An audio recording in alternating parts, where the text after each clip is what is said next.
Hello friends, स्वागत है आपका अपने यूट्यूब चैनल में एक नई वीडियो के साथ। तो आज हम बात करेंगे इस वीडियो के माध्यम से जो स्पेशल बीएड धारक हैं उनको हाईकोर्ट से भी झटका मिल चुका है। तो क्या प्राथमिक शिक्षक भर्ती में बीएड जो धारक हैं, स्पेशल बीएड धारक, क्या ये शामिल हो पाएंगे या नहीं हो पाएंगे, जानेंगे इस वीडियो में। पूरी जानकारी आप लोगों को इस वीडियो के माध्यम से देने वाले हैं। साथ ही साथ समूह ग के 400 नए पदों पर जो भर्ती प्रक्रिया होनी है दिसंबर में, इसके संबंध में भी बात करने वाले हैं।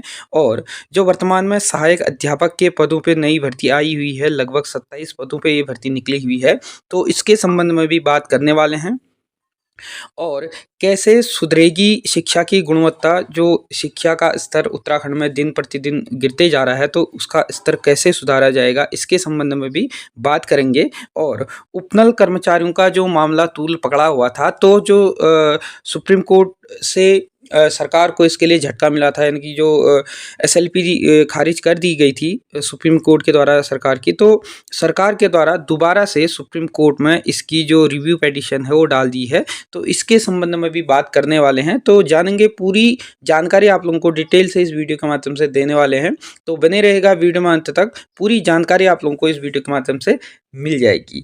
अगर आप लोग चैनल पे नए हैं या अभी तक आप लोगों ने हमारे चैनल को सब्सक्राइब नहीं किया है, तो चैनल को सब्सक्राइब और बेल आइकन जरूर प्रेस कीजिएगा, ताकि कोई भी नई वीडियो, नए नोटिफिकेशन आप लोगों को आसानी से पहुंच सके। तो बने रहेगा वीडियो में अंत तक। अगर बात करें स्पेशल बीएड के संबंध में, तो आज का न्यूज़पेपर आप लोगों ने पढ़ लिया होगा, नहीं पढ़ा है तो रोज के न्यूज़पेपर आप लोगों को हमारे टेलीग्राम चैनल पे देखने को मिल जाते हैं। लिंक इसी वीडियो के नीचे डिस्क्रिप्शन पे आप लोगों को देखने को मिल जाएगा, हमारे टेलीग्राम चैनल, टेलीग्राम ग्रुप का। तो जैसे कि आप लोग इसमें देख पा रहे हैं, स्पेशल बीएड टीटी धारकों को हाईकोर्ट से राहत नहीं, जिनकी वर्तमान में आप लोग देख ही रहे हैं 2906 पदों के सापेक्ष जो है उत्तराखंड में बेसिक शिक्षक भर्ती चल रही है, जिसमें अभी भी लगभग 610 के आसपास जो पद हैं वो खाली हैं। यानी कि अगर बात करें 2200 से 2300 के आसपास यहाँ पर जो नियुक्ति प्रक्रिया है वो हो चुकी हैं, लेकिन अभी भी 610 प्लस यहाँ पे पद जो है वो खाली रहे हैं।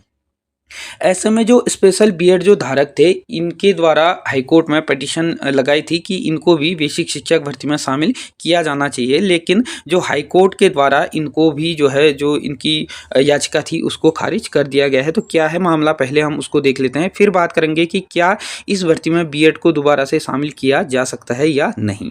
तो जैसा कि आप लोग इसमें देख पा रहे हैं, स्पेशल बीएड और टीटी धारकों को हाईकोर्ट से राहत नहीं मिली है। हाईकोर्ट ने प्राथमिक स्कूलों की शिक्षा जो शिक्षक भर्ती है में जो है प्राथमिकता देने के संबंध में जो याचिका को खारिज करते हुए सुप्रीम कोर्ट ने जो सुप्रीम कोर्ट के उस फैसले को बरकरार रखा है, जिसमें स्पेशल बीएड और टीटी जो योग्यताएं जिन जो रखते थे, तो प्राथमिक विद्यालयों के लिए आवश्यक नहीं बताया गया है।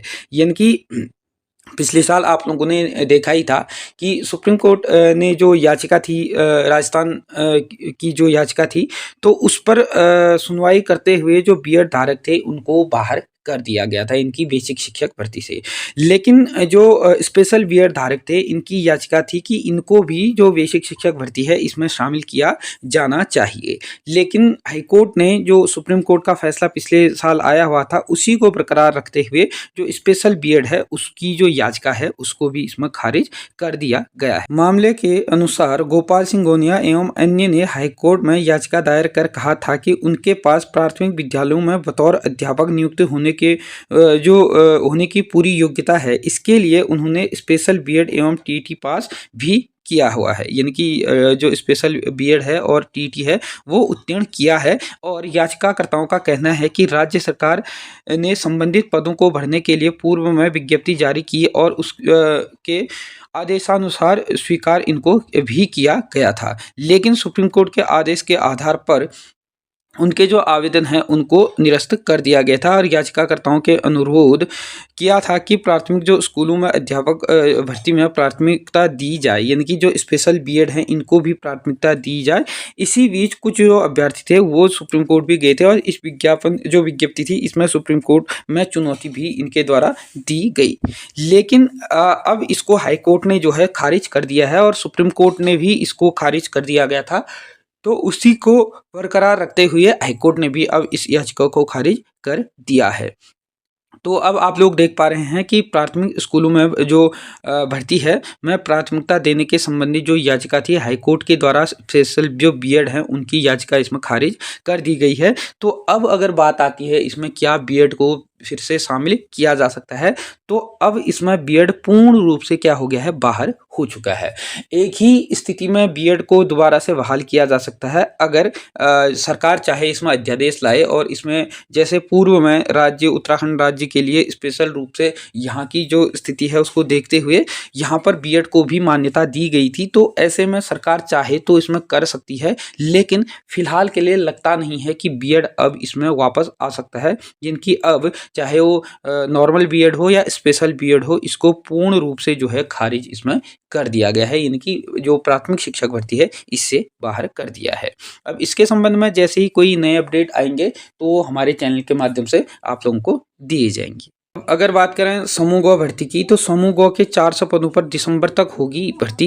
इनकी दिसंबर तक भर्ती करने के इसमें आदेश दे दिए गए हैं। जैसा कि आप लोग उत्तराखंड अधीनस्थ सेवा चयन आयोग के करीब 400 पदों पर मंगलवार को भर्ती कार्यक्रम जो है जारी कर दिया गया है। समूह ग के तहत तकनीकी वर्ग में अनुदेशकों के 370 पदों पर भर्ती होगी। रिक्त पदों के लिए जो लिखित परीक्षा है 20 नवंबर से 14 दिसंबर के बीच होगी। तो 370 के करीब जो अनुदेशक भर्ती है इसकी अलग अलग कैटेगरी में 20 से लेकर के 14 दिसंबर के मध्य जो है इसकी परीक्षा होनी है, और इसका जो प्रोग्राम है वो भी कल जारी हो गया है। तो लगभग दिसंबर तक 400 जो अनुदेशक हैं इनकी जो परीक्षा है वो हो जाएगी। अब अगर बात करें हम सहायक अध्यापक भर्ती की, तो जो वर्तमान में 27 पदों में के लिए आवेदन मांगे गए हैं, इसके लिए अगर बात करें प्राइमरी के लिए 15 पद और एलटी वर्ग के लिए जो कंप्यूटर शिक्षक के पद हैं इसके लिए 12 पद इसमें दिए हुए हैं। इसके सापेक्ष टोटल 27 पदों के सापेक्ष जो विज्ञप्ति जारी हुई थी इसके सापेक्ष 14 तारीख से इसमें आवेदन जो है वो मांगे गए हैं। और अगर बात करें इसके आवेदन करने की जो अंतिम तिथि है 10 दिसंबर रखी गई है, जबकि जो लिखित परीक्षा इसकी होनी है 23 फरवरी को इसकी लिखित परीक्षा होनी है। तो जो भी इसके लिए योग्य हैं वो जो है इस भर्ती के लिए आवेदन कल से यानी कि 14 तारीख से कर सकते हैं। तो उपनल कर्मचारियों के संबंध में अगर बात करें तो सुप्रीम कोर्ट के फैसले के खिलाफ राज्य सरकार फिर पहुंची सुप्रीम कोर्ट, यानी कि सुप्रीम कोर्ट में फिर से याचिका दायर कर दी गई है। अगर बात करें 22,000 से अधिक उपनल कर्मचारियों से जुड़ा है ये मामला। तो जो इसके संबंध में जैसे कि पूर्व में भी कयास लगाए जा रहे थे कि सरकार इसके लिए फिर से जो रिव्यू पेटिशन है वो डाल सकती है। तो जैसा कि प्रदेश में उपनल कर्मचारियों के मामले में सरकार ने 15 अक्टूबर से सुप्रीम कोर्ट के जो फैसले के खिलाफ सुप्रीम कोर्ट पहुंच गई है, यानी कि जो उसके 15 अक्टूबर को सुप्रीम कोर्ट का फैसला आया था इसके खिलाफ फिर से रिव्यू पिटीशन सुप्रीम कोर्ट में लगा दी गई है। सरकार ने पुनर्विचार याचिका दायर कर दी गई है और इससे विभिन्न विभागों में उपनल कर्मचारियों के कम से कम अगर बात करें 22,000 से अधिक कर्मचारी जो हैं इनका जो मामला है ये पहुंचा है, और इनकी नाराजगी भी सरकार से है। क्योंकि जैसा कि आप लोगों ने देखा ही था परसों 11 तारीख को इसमें जो उपनल कर्मचारी हैं इनके द्वारा धरना भी प्रदर्शन किया गया था। ऐसे में जो मुख्य सचिव राधा रतूड़ी जी हैं इनके आश्वासन के बाद उपनल कर्मचारियों ने अपना जो अनिश्चितकालीन धरना प्रदर्शन था उसको निरस्त भी किया था, यानी कि वो भी टाल दिया था। तो ऐसे में अब जो सरकार है वो फिर से सुप्रीम कोर्ट चली गई है, और जो उत्तराखंड उपनल संविदा कर्मचारी संघ के प्रांतीय महामंत्री जो प्रमोद गुसाई जी हैं इनके मुताबिक हाईकोर्ट ने 2018 में अपने फैसले में कहा था कि जो सरकार है उपनल कर्मचारियों के नियमितीकरण और जो नियत वेतन है इसके लिए जो काम करे, यानी कि इसके लिए नियम बनाए। अब फिर से इसमें जो है सुप्रीम कोर्ट में जो पुनर्विचार याचिका है वो दायर हो चुकी है। अब देखने वाली बात रहेगी कि क्या फिर से इसमें जो सुप्रीम कोर्ट है इस मामले को जो है खारिज कर देती है या इसमें अपनी सुनवाई करती है, वो आने वाले समय में ही पता चल पाएगा। तो जैसे ही कोई इसमें नए अपडेट या नई जानकारी आएंगी तो वो आपको हमारे इसी चैनल के माध्यम से देखने को मिल जाएंगी। तो आप लोग देख ही पा रहे हैं कैसे सुधरेगी शिक्षा की गुणवत्ता जब स्कूलों में मुखिया ही नहीं है, यानी कि स्कूलों में प्रधानाचार्य हैं ही नहीं, लेकिन कैसे सुधरेगी यहाँ पर जो उत्तराखंड में शिक्षा व्यवस्था है। तो जिले में इंटर कॉलेजों व स्कूलों में रिक्त 127 जो हैं प्रधानाचार्य इनके पद जो हैं खाली हैं, यानी कि ये सिर्फ एक जिले की बात है, यानी कि नैनीताल जिले की बात हम कर रहे हैं। यहाँ पर अगर हाईस्कूल इंटरों की अगर बात करें 127 हाईस्कूल इंटर में प्रधानाचार्य के पद खाली हैं, यानी कि मुखिया के पद ही यहाँ पर खाली नहीं है। तो ऐसी स्थिति में कैसे सुधर पाएगी यहाँ पर शिक्षा व्यवस्था। और ऐसे ही हाल यहाँ पर अन्य जिलों के भी हैं। तो अगर बात करें उत्तराखंड में जो शिक्षा व्यवस्था है वो मतलब अपने निम्न स्तर पे जाती ही रह रही है। कारण ये है कि इसमें पूर्ण रूप से सरकार की लापरवाही हम कह सकते हैं, क्योंकि सरकार पद जो है वो समय पर निकाल नहीं रही है और जो पद आने हैं उनको भी कहीं न कहीं लटकाया जा रहा है। तो ऐसे में जो स्कूलों की स्थिति है वो दिन प्रतिदिन बिगड़ती जा रही है। अगर सरकार चाहे तो इसको 1 महीने के अंतर्गत इसको ठीक भी कर सकती है, लेकिन सरकार ऐसा करना नहीं चाहती है। तो देखने वाली बात रहेगी कब तक इसमें जो है सरकार अपना रुख अपनाती है और कब तक इनकी जो स्थिति है उसको सुधारने में लगी रहती है।